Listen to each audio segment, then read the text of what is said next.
You're listening to an Airwave Media Podcast.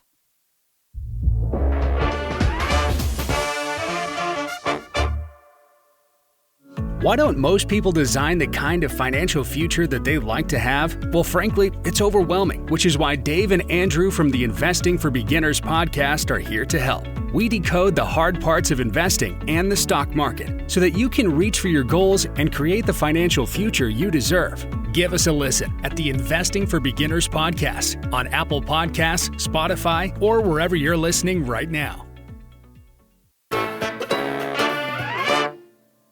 Hi, I'm Ben Mathis, and welcome to Kick-Ass News.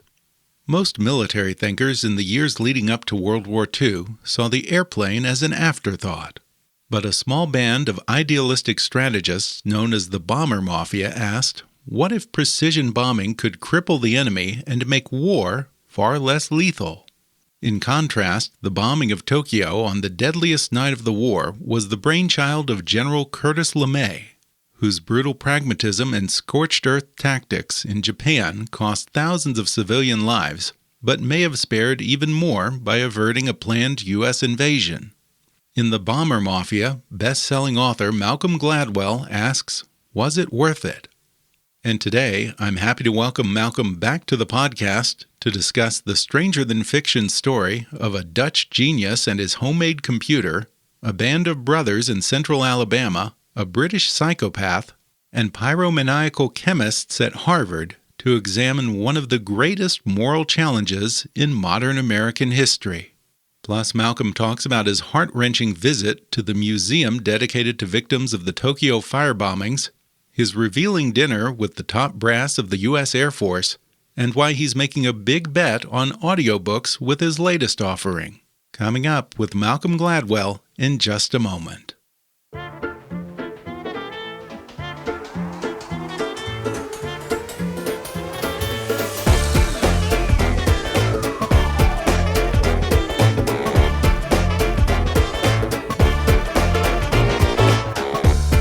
Gladwell is the author of 6 New York Times bestsellers, including Talking to Strangers, David and Goliath, Outliers, Blink, and The Tipping Point. Gladwell is co-founder and president of Pushkin Industries, an audiobook and podcast production company behind his latest book, which is out in print and in a wonderful new immersive audiobook. It's called The Bomber Mafia, A Dream, a Temptation, and the Longest Night of the Second World War. Malcolm, welcome back to the podcast. Thank you. Delighted to be on the show again. Well, before we get to the book, I know from the last time we spoke that your preferred writing routine had sort of been disrupted by the pandemic. Have you returned to writing in cafes yet? I have. The cafes in the little town where I live have reopened, so I can return to my favorite haunts. Wonderful. I love this new audiobook, by the way. I really enjoyed listening to The Bomber Mafia. You have pioneered the art of the immersive audiobook. The audio versions of your books really, I think, have more in common with your podcast revisionist history than with your typical audiobook. Take us behind the scenes. What all went into making the audio version of The Bomber Mafia? Well, I did what I did with Talking to Strangers, which is to do a real good audiobook, you have to start with the intention to do an audiobook. In other words, every interview you do, you've got to collect high-quality tape. You can't just put your iPhone down on the table in front of the person you're interviewing. If you're intending to use the voices of the people you're talking to in the finished product, you've got to make sure they sound good. And then it goes from there. You look for this book, we searched through all these archives, Air Force archives, military archives, archives at universities, trying to find tape of the people that we were talking about. It was, if I'm going to spend, as I do in this book, chapters talking about a guy named Curtis LeMay, I want you to hear his voice, because once you hear his voice, you kind of get who he is, and there's numerous examples of that. And then the end of the book describes this incredibly devastating and moving event, the bombing of Tokyo. And, it's important to hear voices of the people who were victimized by that attack. So it's on multiple levels, you let your storytelling be guided by the kind of sound you can find. Yeah. Yeah. And it's just wonderful to listen to. I'm a big fan of the podcast as well. So it really does sound like I'm listening to a long-form version of your podcast, which is wonderful. Now, you've always had better than average sales of your audiobooks. I wonder, can you see a day when audio overtakes print and ebooks? Already happened in the case of Talking to Strangers. Talking to Strangers has sold more in audiobook form than it has in print form. So I think that day has arrived. That was something we very much had in mind. My expectation was that if you produced a quality audiobook, and as you say, these audiobooks are patterned after my podcast. So it's the same production levels. It's the same team. I mean, I took all the people on my podcast and I just brought them over to work on the book. And my feeling was that our feeling at Pushkin was, if you do that and create something worth listening to, you'll sell more audiobooks than you will print books. And that's exactly what's happened with my last book, Talking to Strangers. Yeah, that's fantastic. And like you mentioned, talking about podcasts, this new book, The Bomber Mafia, is kind of something that grew out of several episodes of your podcast. It's a fascinating story. And in fact, you actually confess in here to having a fascination with bombs and bombings from childhood to this day. You say you have tons of books about aerial bombings on your shelf. So now I suppose that I've put you on the FBI's radar. What is your interest in bombs and particularly aerial bombings? Well, I tell the story. My dad was English, and he grew up in Kent in England, which is called Bomb Alley. His was the German warplanes that were flying to bomb London in 1940 flew over his part of Kent, and he would, as a kid, was told by his parents to sleep underneath his bed in case the bombs fell, and would give some kind of measure of protection. And when he was about 5 years old, a German bomb actually landed in my grandparents' backyard. It didn't explode, thankfully. And that was one of the stories I grew up with. Was my father's encounter with a German bomb. It's there's certain things that kind of stick in your imagination, and I've been fascinated by war and bombs and airplanes ever since. Yeah, that's one of the things that's always struck me about Britons is just how much the Second World War is a part of their identity and their national character. Even today, when that generation is largely dying off, there are just so many memorials and museums to the war. People still talk about the Blitz and even the entertainment of that era. People like Vera Lynn, who sang all of these wartime love songs. Yeah, she's still very much a fixture of the culture there. Was that the case with your dad and growing up in your family? Was talk of the Blitz and the war over there a common theme that came up in discussion? Oh, yeah. So my father was born in 1932. So he was, but he was a child during the war, and it was permanently imprinted on his consciousness, as it was of that entire generation. I mean, I grew up with my father telling stories from the war and with people of my father's generation. And you're absolutely right. The British, to this day, you could walk into a British bookstore, you will see more books on World War II than you will ever see in an American bookstore. So it is, it was this defining event for that country. It was a test of their courage and resilience, and they passed it, and they've never forgotten that, correctly never forgotten that.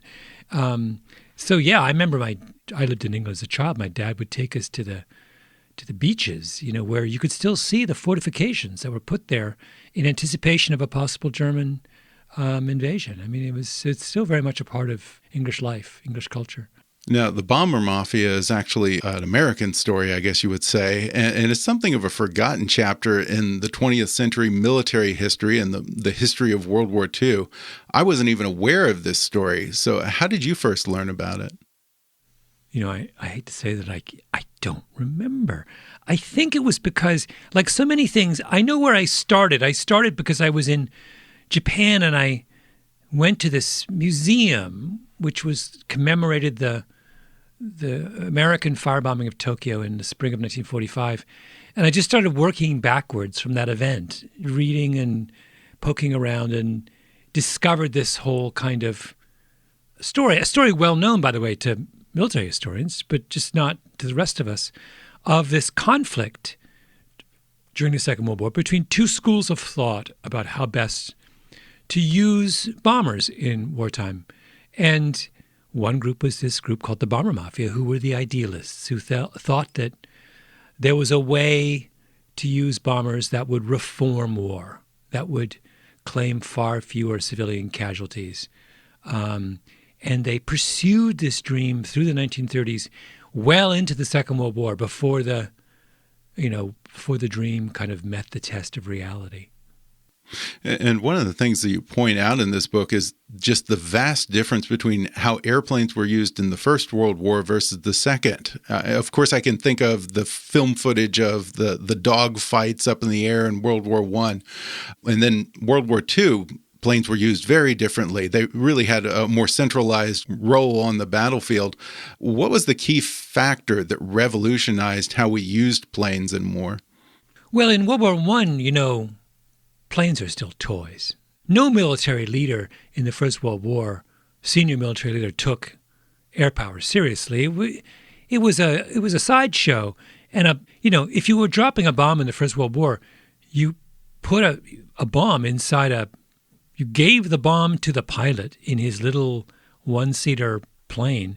He flew up and then he leaned out over the side of the plane and dropped it by hand. That's how you bomb someone in the First World War. So that was imagine, what are the odds? First of all, that bomb's not going to do a lot of damage. And two, you're not going to hit anything, are you? I mean, so what happens really in the late 1930s is that very, very quickly aviation technology grows up. And you go from planes being these little contraptions made out of canvas and wood to something that really resembles the modern, the B-29 bomber. By the time it comes along in 1943, it looks a lot like what we think planes look like today. So, by the time the Second World War is underway, aviation technology has matured to something that resembles a modern state.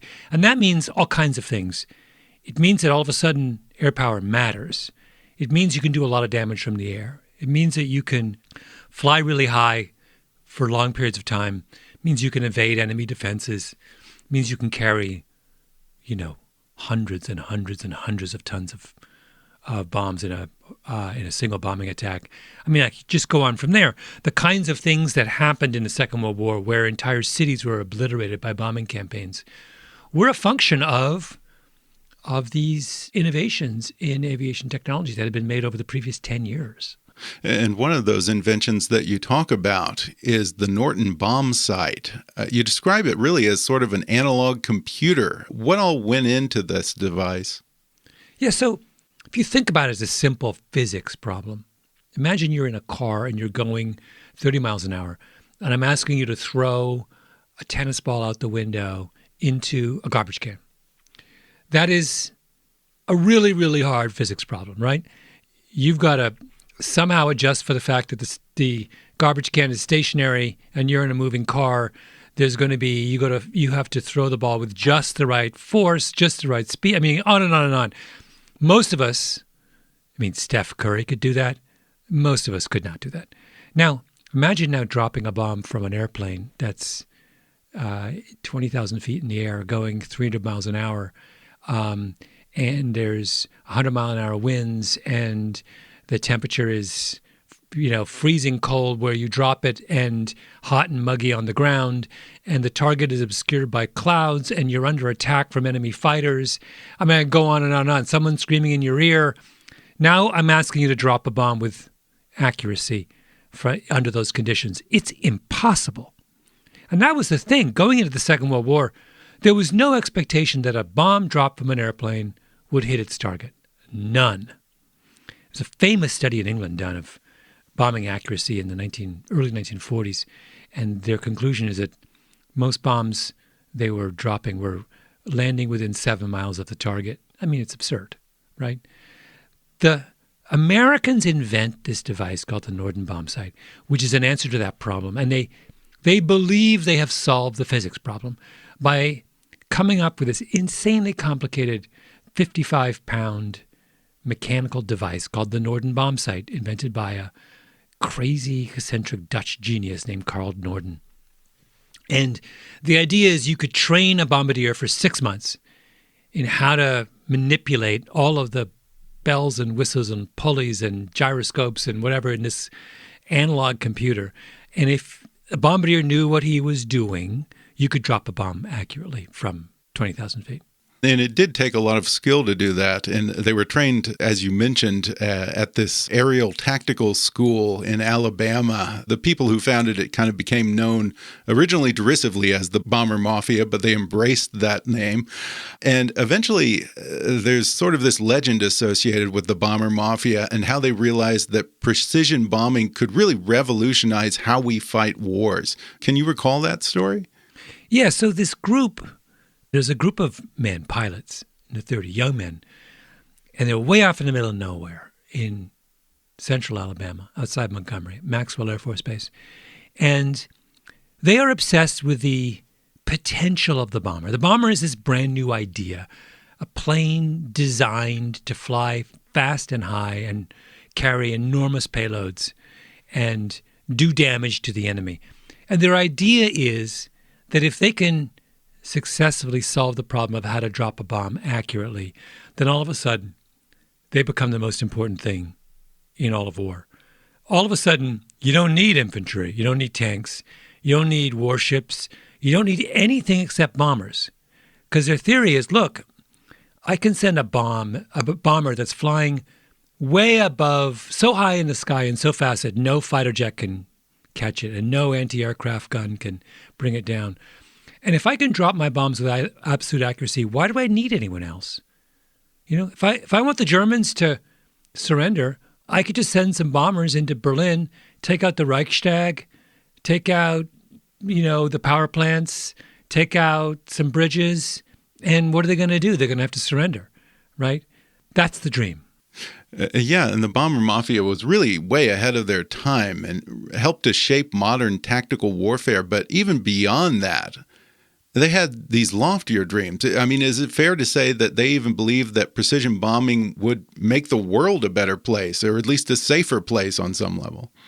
Sure, because they had just come out of the experience of the First World War, where there was this unbelievable bloodshed, carnage on the battlefields of Europe, and they were determined not to repeat that. They thought there's got to be a better way for nations to fight with each other. Do we really have to kill off an entire generation just to resolve some dispute? So their notion was, look, if we can drop bombs accurately, first of all, we don't need to fight land wars, and nor do we need to destroy entire cities to make a point. To go back to that example I gave you of Berlin, you have two choices. You could reduce Berlin to rubble and kill a couple 100,000 people, as you do, or you can take out their power plants and their military factories and their bridges and maybe kill, 200 people as opposed to 200,000 people and have the same result. So that's what they mean when I say they were sort of fired by a moral vision. That was the vision, that we can conduct war that has the same result but claims a fraction of the lives. Mm-hmm. And they were sort of controversial in their day. I think several of them said that they would probably have landed in jail if any of the higher-ups at the Pentagon had known what they were doing. At one point, they were doing theoretical experiments to figure out what it would take to basically incapacitate New York City. So, and it's interesting because, what you said a moment ago about kind of where air power factored into our U.S. military strategy. The fact that we didn't even have an Air Force. It was a subgroup of the Army, and air power was, even up to probably the early days of World War I, was still sort of viewed as a novelty among the military brass. They met a lot of resistance to this idea from the U.S. military establishment, didn't they? Oh, absolutely. I mean, you had to have been not just a pilot and not just a kind of passionate advocate of air power, but also a kind of believer in technology. I mean, the Bomber Mafia take a look at things like the Norden bomb sight, and they use it as a kind of jumping off point. They see the potential of it because they're so dedicated to the idea of airplanes as the future of warfare. No one else has that. If you're a tank commander or a military general who came up, went to West Point and fought in World War I, and and your uncle and your grandfather and your great-grandfather and your father all served in the same way in the Army. You don't have that same set of beliefs, that same passionate attachment to this new technology. You think what war is jeeps and tanks and soldiers marching along the ground with rifles strapped to their backs. So the bomber mafia at one point moved. They were based in Virginia near the power center of the American military. And they're like, we don't want to be in the mix. We want to be out by ourselves. We want to have the freedom to dream. And they moved to the furthest point on the map culturally they can from Virginia, which is from the Washington, D.C. area, which is southern Alabama. We're going to take a quick break, and then we'll be back with more when we return in just a minute.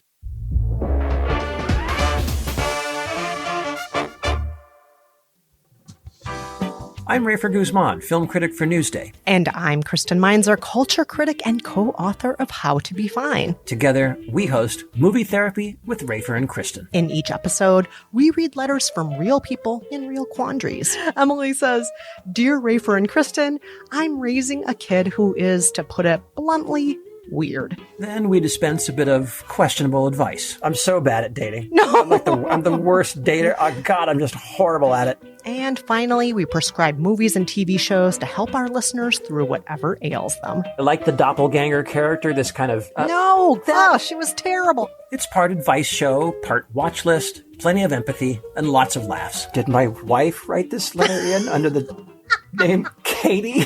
Listen to Movie Therapy with Rafer and Kristen wherever you get your favorite shows. That's Movie Therapy with Rafer and Kristen. I traveled through time to tell you this. Almost everything that happens in politics today has happened before, has been debated before, maybe in slightly different forms. On My History Can Beat Up Your Politics podcast, since 2006, I've been examining the history behind today's politics and adding layers of context to some of today's debates and telling some great stories. I'm Bruce Carlson. Join me at www.myhistorycanbeatupyourpolitics.com or wherever you get your podcasts, Apple Podcasts, wherever else you get your podcasts from. Learn how George Washington and FDR supported vaccines in their time. Warren Harding or Ulysses S. Grant took stands on racial justice. John and Abigail Adams and what they had to say about free speech and the press. What Abraham Lincoln had to say on that. What were the conspiracy theories that had to be debated during the debate over the Constitution? Were things more partisan or less partisan in the past? We're balanced on My History Can Beat Up Your Politics, so I promise you won't be infuriated even if you don't agree. We take a balanced approach. So listen, www.myhistorycanbeatupyourpolitics.com. And it's interesting because they didn't just meet resistance from the U.S. military, but also from the British military leaders in World War II, up to and including Winston Churchill himself.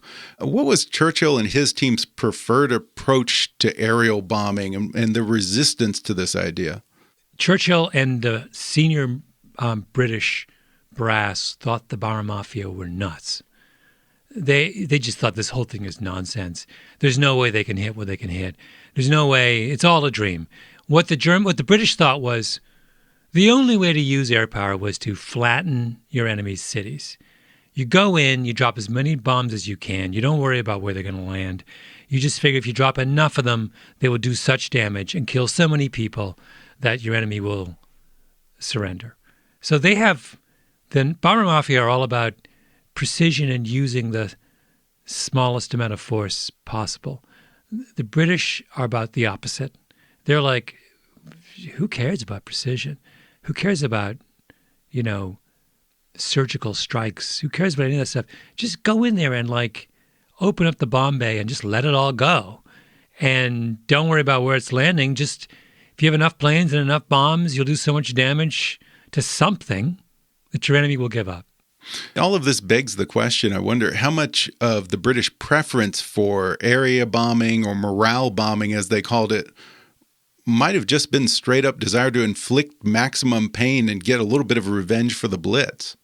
You think? Yeah. No, it's totally. In fact, Bomber Harris, who was the head of the British bombing campaign, a guy named Arthur Harris, was quite explicit about that he thought that the British ought to bomb German cities to rubble out of revenge for what the Germans did to British cities in the 1940s. This is a critique that has been made many times of the British bombing campaign.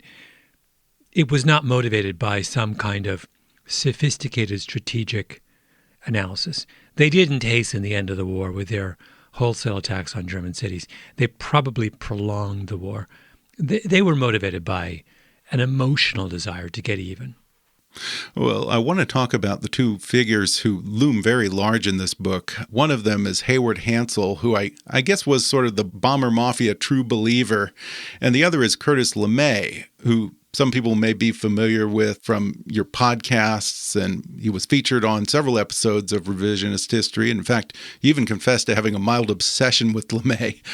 Can you give me a contrast of these two men? They are as different as two men can possibly be. Hansel is this visionary intellectual, a lover of Broadway tunes, he wrote poetry. His favorite novel was Don Quixote. He comes from a long line of American Southern military. His great-grandfather, I think, was a Confederate general. And he's a true believer in this dream the bomber mafia had of using precision bombing to reform war. And he carries this dream with him to the very end of the war and sacrifices his career for this dream. He's when he would fly home from bombing missions over Europe, he would sing Broadway tunes to his men over the plane's intercom. It gives you a flavor of what he was like. LeMay's the opposite. LeMay's like a working-class kid from Columbus, Ohio, who always had his cigar in his mouth, who was the most ruthless, unsentimental, cut and dried, said almost nothing, thought that the only way to wage war was to be as brutal and ferocious as you could possibly be, had no time for the intellectual niceties and dreams of the bomber mafia, thought they were, he had a famous phrase he used, swivel-chaired intellectuals. He just was, again, a very identifiably American type, but I feel like you can go down and divide famous American militaries into these two camps. There are these kind of intellectual dreamer, idealistic warriors, and then there are the Pattons, the Shermans, and LeMay's in that latter camp. He's as ruthless as you. He's one of the most brilliant air power tacticians of the Second World War. Right, the Berlin airlift. But before that, the tactics that were used by bomber campaigns over Europe were all devised by Curtis LeMay. I mean, if you talk to anyone from that generation, they will tell you he was the airman of his generation. He was like, imagine talking to someone who played in the NBA in the 1990s. They would say, Michael Jordan was what basketball was. If you were a B-29 pilot in 1943 in Europe, Curtis LeMay was your Michael Jordan. People would follow him anywhere. But he and Hansel were just diametrically opposed on how we ought to use these extraordinary bombers that were being produced in those years. And they didn't like each other. And I think we could even be stronger than that. I think that LeMay would have had contempt for Hansel.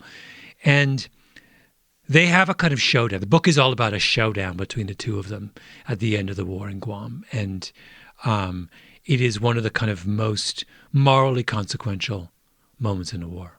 Yeah, and they ran into some major setbacks in the bombings over Germany and then later in their attempts to run precision strikes over Japan. At that point, I guess LeMay was still not sold on precision air bombings, but was assigned them and kind of was pursuing some effort to, bomb Japan from India, which is not easy because you have to cross the hump or the Himalayas. Why didn't precision bombing turn the war in the way that Hansel and the bomber mafia envisioned? What were the problems? Well, there were any number of problems, but fundamentally, if you were using the bomb site on a perfectly clear day under blue skies on a testing ground in the Utah desert, it worked like a charm. The minute you put it in real-world conditions where there might be clouds, you have to see the target to hit it with a Norden bomb sight. There's no radar. It's it's in the early 40s. In the real world, there's clouds. You can't see it. You can't hit it. In the real world, there's winds. They discovered the Gulf Stream in late 1944 over high in the skies of Japan. The Gulf Stream is a meteorological condition that produces winds at high altitudes in excess of 200 miles an hour. You can't drop a bomb from a plane that's being blown sideways 200 miles an hour, right? It's just impossible. And then when you add to that, you're getting attacked by enemy fighters, people are screaming in your ear. So you're some 22-year-old with a high school education who is asked to manipulate an incredibly complicated analog computer. And I add in 10 different unknown variables: clouds, winds, anti-aircraft fire, enemy jet pilots, people screaming at you, the fact that you're terrified, by the way, right? Bullets are whizzing past you as you're trying to do that. I mean, just go on. And so in the real world, the trying to reproduce the precision of the Norden bomb sight as it was used in training sessions was impossible. And so they think they can hit stuff, and they can't hit that stuff. And yet Hayward Hansel never really gave up on the bomber mafia dream, and he resisted resorting to area bombing right up until he was basically sacked or transferred to some position in the boonies. On one hand, his strategies didn't work very well in practice, and yet he still stuck to his principles and this belief in a better way to wage war. So I wonder, how do we assess him? Is he a failure or is he a hero? Well, he's Don Quixote. I mean, it's no accident that's his favorite novel, because he is the knight. He is the naive, gallant, idealistic knight who tilts at windmills and takes up impossible causes. He was someone who believed that the moral case for trying to reform war was so strong that you had an obligation to persist even in the face of overwhelming odds. And if you'd asked him in 1944, why do you keep doing this even though it doesn't work, he would have told you it will work eventually. And then at that point, it will all be worthwhile. And he's right, it does work eventually, except that the eventually is 1990, not 1944. He's 50 years too early. It would take the invention of GPS and a million other things to bring the bomber mafia's dream to reality.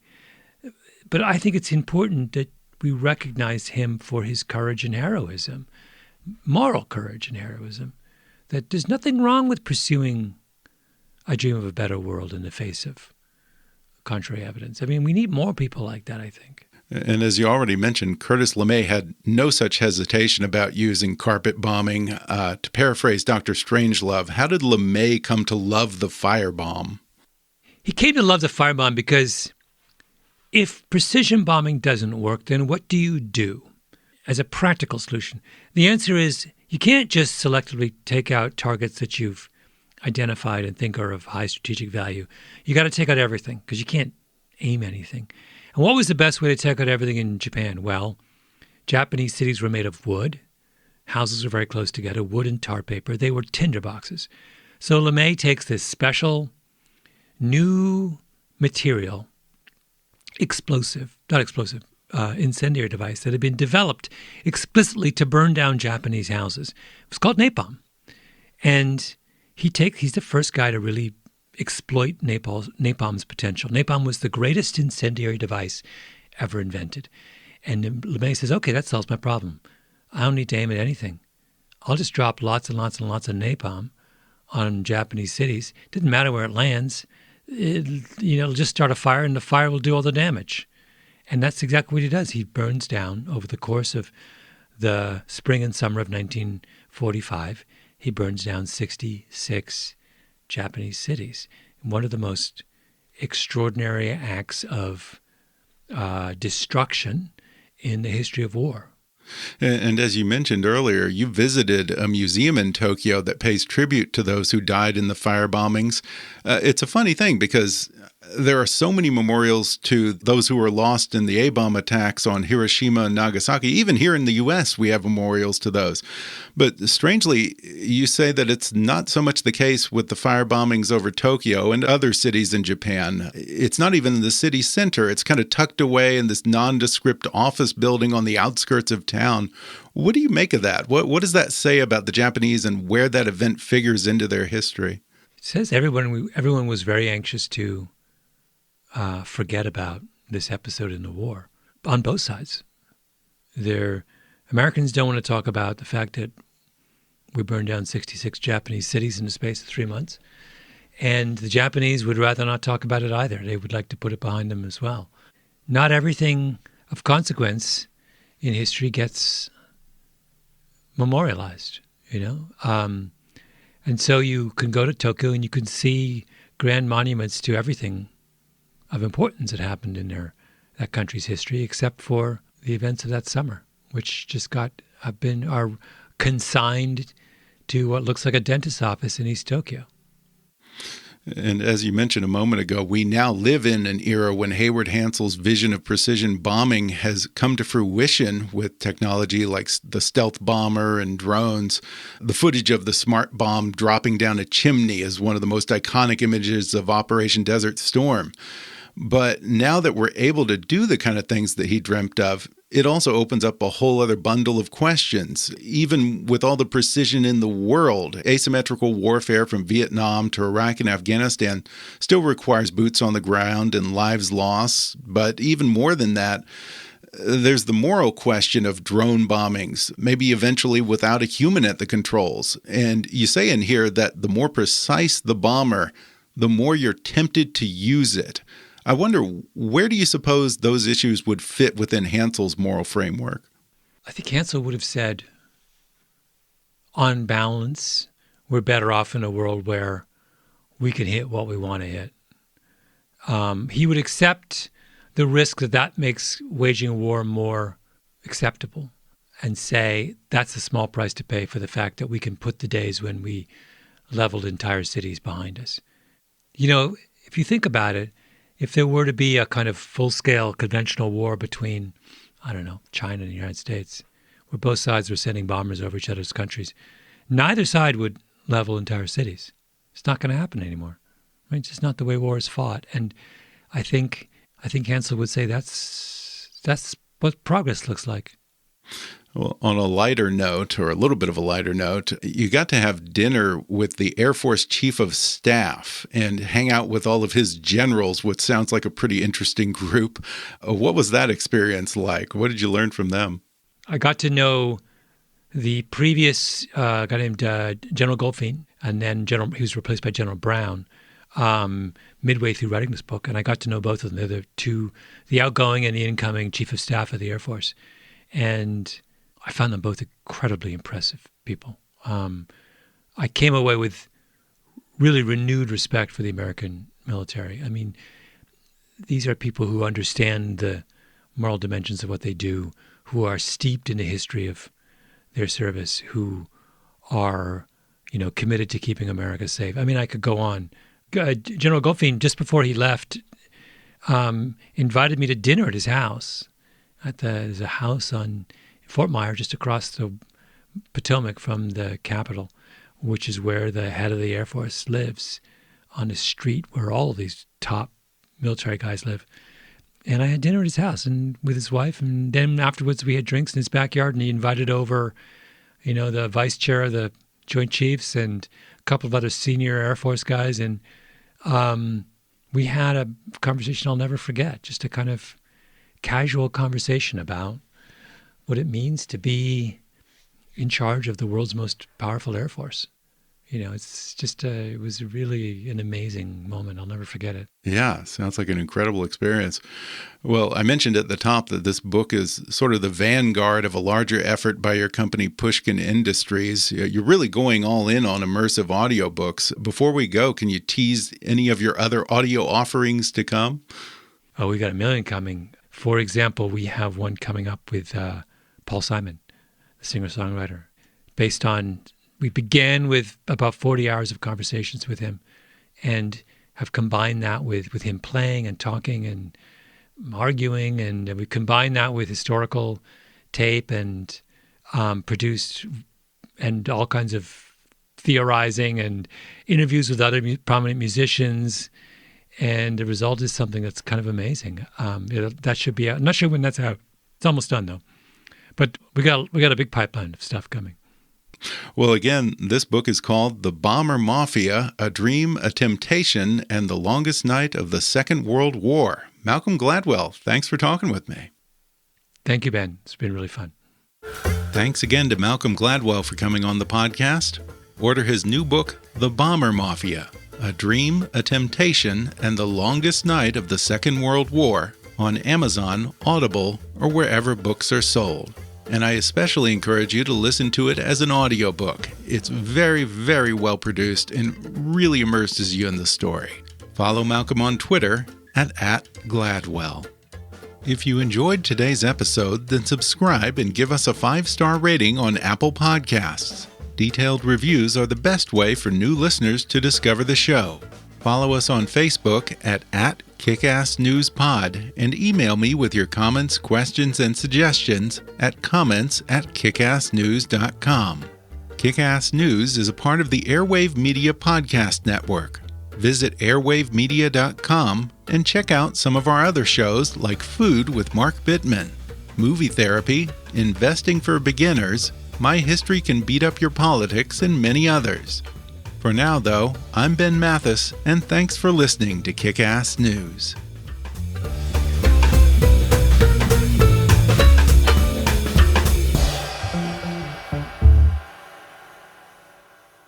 An Airwave Media Podcast.